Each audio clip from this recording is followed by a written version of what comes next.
Gas cylinder పేలి ఇంటిపైన ఉన్న slab ఊడిపడి ఇద్దరు అక్కడికక్కడే మృతి చెందారు.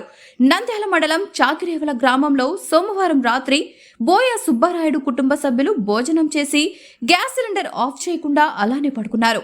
అయితే తెల్లవారుజామున 4 గంటలకు సుబ్బారాయుడు భార్య లేచి లైట్ ఆన్ చేయగానే ఒక్కసారిగా గ్యాస్ సిలిండర్ పేలి ఇద్దరు చనిపోగా 7 మందికి తీవ్ర గాయాలయ్యాయి. వీరిని 108 అంబులెన్స్ లో ఆసుపత్రికి తరలించారు. దయచేసి గ్యాస్ సిలిండర్ దగ్గర తగిన జాగ్రత్తలు తీసుకోవాలని కోరుకుంటున్నాం. వీళ్ళదొచ్చిందంటే 2 అనుకుని అటాచ్మెంట్ సార్. అటుపక్క వెళ్ళేటానికి ఇటుపక్క మొత్తం మిద్దెల్లో పడిపోయింది. వాళ్ళు 4 సార్ ఫ్యామిలీ అన్నదమ్ములలో. వీళ్ళు 4 వీళ్ళు మామూలుగా పని చేసుకుని కానీ వీళ్ళ అక్క సార్ తెలుసు అక్క పిన్ని వీళ్ళ పిన్ని సార్. సార్ అది గ్యాస్ పగిలిందో ఏమో మాకు తెలియదు, పనుకొని ఉన్నాము. వాళ్ళు ఇంట్లో 4 కాలిపోయినారు, వాళ్ళు దెబ్బలు తగిలినాయి.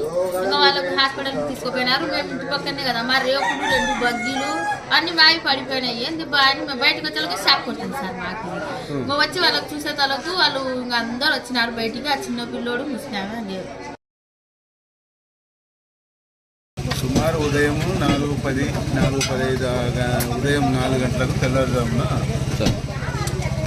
గట్టిగా పేలిన శబ్దం వచ్చి పక్కింటి వాళ్ళు వచ్చి లోపల ఉన్న వాళ్ళు 4 ముందు బయటికి వచ్చినారని వాళ్ళని తొందరగా నంద్యాల ప్రభుత్వ ఆసుపత్రికి ట్రీట్మెంట్ గురించి పంపడం జరిగింది. దీంట్లో 2 అన్నదమ్ములు ఉన్నారు.